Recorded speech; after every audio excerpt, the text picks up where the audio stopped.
The topic we are going to discuss today is kinetic model of matter. जैसे किसी भी machine को समझने के लिए वर्किंग हम उसका एक 3D मॉडल बनाते हैं, model which can explain anything. तो काइनेटिक मॉडल ये कोई 3D मॉडल नहीं है, ये कुछ पॉइंट्स हैं which can explain the nature of matter. तो सबसे पहले क्वेश्चन आता है व्हाट इज मैटर. तो डेफिनेशन नोट्स में ये चीज़ें लिखी हुई हैं, जस्ट रिकैप जूनियर क्लासेस में पढ़ते आ रहे हैं.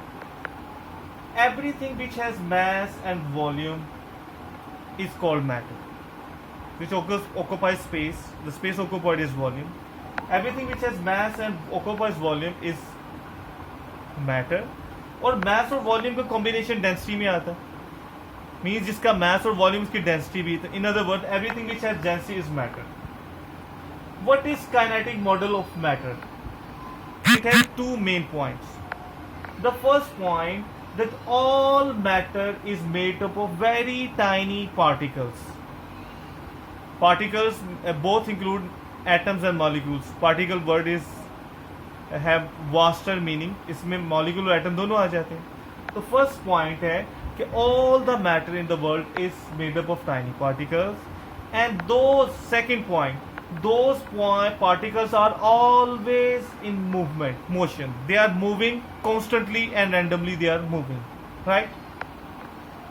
So how their motions is there, it depends what state of matter is there, right? So we have basically 4 states of matter: solid, liquid, gas, and plasma is the 4th one. Plasma is not under our discussion. If we heat any solid now, it primarily melts, converts into a liquid. Liquid को heat up करें तो वो gas बन जाएगा, और gas को heat up करें तो that is plasma. But we are not discussing it, is not in our syllabus. Solid, liquid and gas. What are the definitions of solid, liquid, gas? State of matter which has fixed shape and volume. S is shape, V is volume. टिक मैंने बनाया वैसे ज़रा short में लिखने के लिए कि everything which has fixed shape and volume is solid. Liquid, ये डेफिनेशन, लिक्विड की definition, state of matter which has fixed volume but not a fixed shape. And definition of gas is it the state of matter which has neither a fixed shape not a fixed volume, right. अच्छा, liquid और solid, इसमें liquid form सबसे जिसके misconceptions होते हैं, जिसके बारे में हम सही नहीं कई दफ़ा हमें आइडिया होता. बेटा सॉलिड में पार्टिकल्स आर टाइटली पैक्ड, उनमें गैप्स नहीं होते, इसलिए वो अपनी जगह पर फिक्स्ड होते हैं, उनकी शेप भी फिक्स्ड होती है.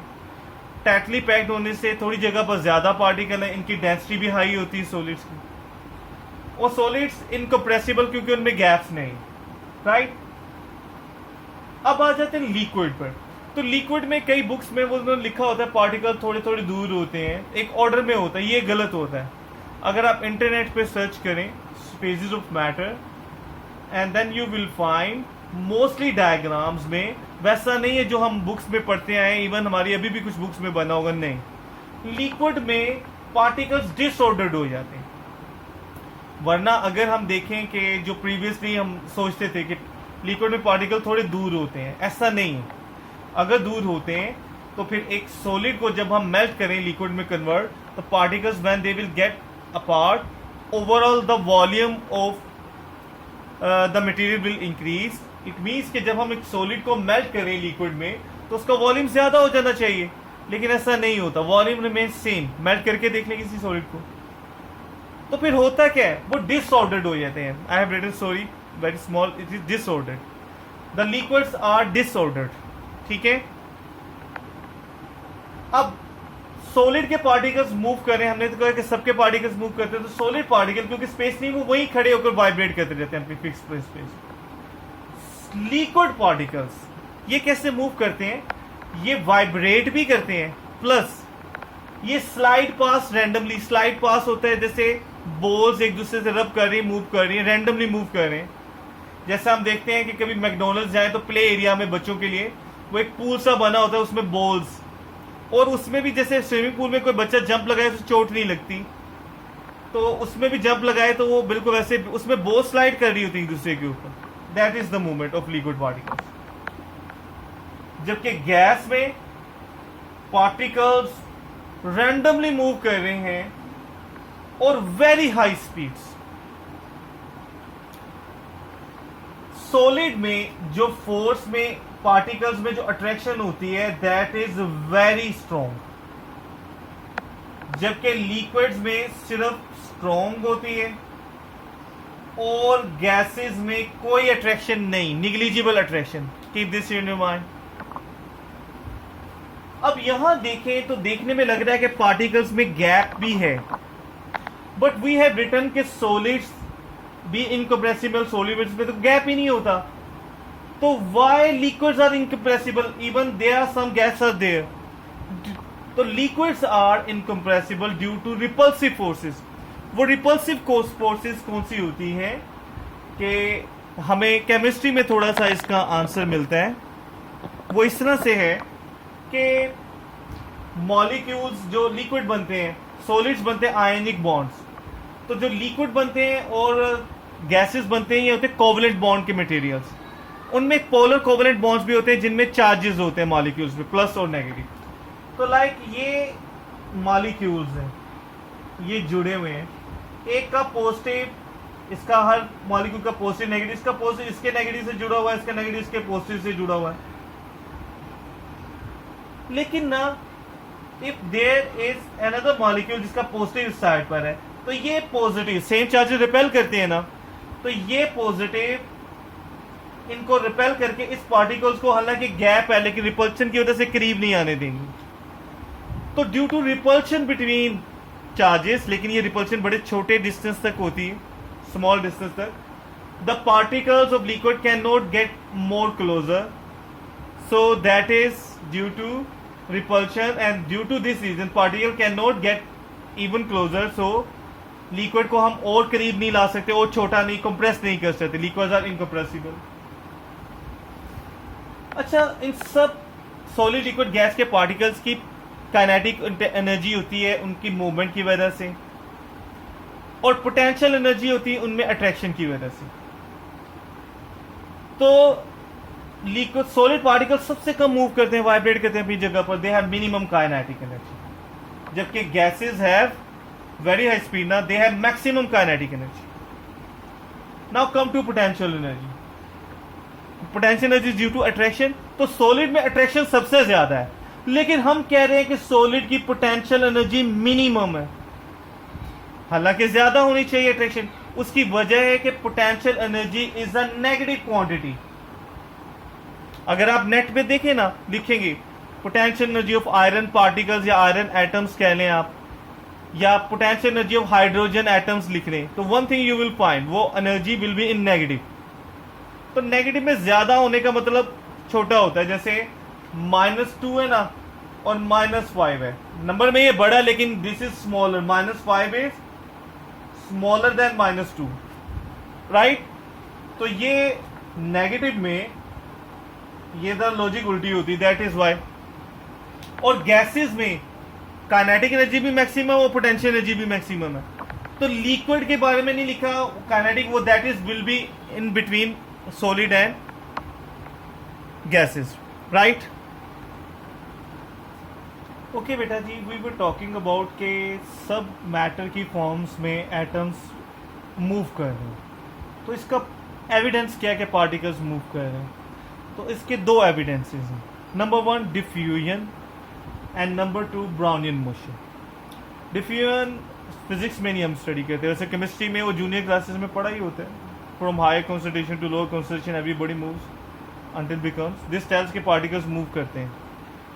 दूसरा ब्राउनियन मोशन, ये अब सिलेबस में नहीं है लेकिन पास्ट पेपर में इसके क्वेश्चन है, इसलिए उसको हल्का सा डिस्कस कर रहे हैं। ब्राउनियन मोशन क्या है? The random movement of very light particles inside a fluid.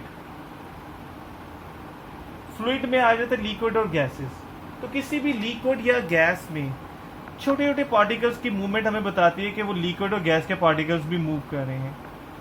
Brownian motion, इसे ब्राउनियन क्यों कहते हैं? क्योंकि एक साइंटिस्ट ब्राउन था, उसका नाम रॉबर्ट ब्राउन, उसने इसको डिस्कवर किया लेकिन एक्सप्लेन नहीं कर पाया। एक्सप्लेन इसको फिर आइंस्टाइन ने आकर किया,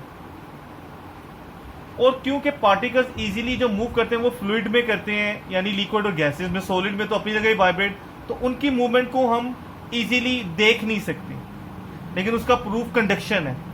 कंडक्शन वो छोटी सी मूवमेंट से ही होती है, लेकिन क्योंकि लिक्विड और गैसेस में पार्टिकल्स ज़्यादा मूव कर सकते हैं तो उनको हम विजिबली देख सकते हैं थ्रू ब्राउनियन मोशन। अच्छा, ब्राउनियन ने क्या किया था, ये बहुत पुराना है, ये जो इसने डिस्कवर की थी मोशन। इसने एक water petri dish, biology scientist है ना, तुम्हें गोल्ड डिशेज होती हैं, उसमें वाटर लिया, water was still, water was not moving. उसने उसमें एक पोलन रखा। पोलन क्या होता है, जो किसी फ्लावर के बीच में छोटी सी डंडियां होती हैं, स्टेमन्स, उस स्टेमन्स के टॉप पार्ट में छोटे छोटे से पार्टिकल्स बनते हैं जो बाद में जाकर सीड बनाने में हेल्प करते हैं, उन्हें कहते हैं pollens. Very small, they can be seen using a microscope. तो माइक्रोस्कोप से जब हम देखते हैं, तो किसी ने अगर आपने माइक्रोस्कोप यूज की हो तो उसके साथ लाइट भी यूज करते हैं, जिसकी वजह से ये आपको पोलन वाइटिश नजर आएगा। जैसे मून भी हमें वाइटिश नजर आता है, वो सन की लाइट की रिफ्लेक्शन की वजह से, वरना उसका कलर वाइट नहीं है। तो ये पोलन मूव करता है, बड़ा अजीब सा। वाटर मूव नहीं कर रहा, वाटर स्टिल है, वो पोलन मूव कर रहा है। ये क्या बताता है? पोलन खुद से मूव नहीं कर सकता, पहली बात तो ये। इट मीन्स उसको कोई मूव कर रहा है, लिविंग थिंग नहीं है ये। तो इसके गिर क्या चीज इससे मूव करी, वो वाटर ही है, तो वाटर तो मूव नहीं कर रहा। दिस टेल्स कि वाटर एक बॉडी नहीं, उसके अंदर बहुत छोटे छोटे पार्टिकल्स हैं जो मूव कर रहे हैं। तो दिस टेल्स कि वाटर के अंदर छोटी छोटी बहुत सी चीजें मूव कर रही, क्योंकि अभी तक हम मॉलिक्यूल्स और एटम्स को सही नहीं देख पाए, उनके हम कलेक्शन को देख पाए हैं। जो STN scanning tunnelling microscope, STN microscopes हैं, वो भी इंडिविजुअल एटम्स को नहीं देख पाए अभी तक, उनके सम को देख पाए।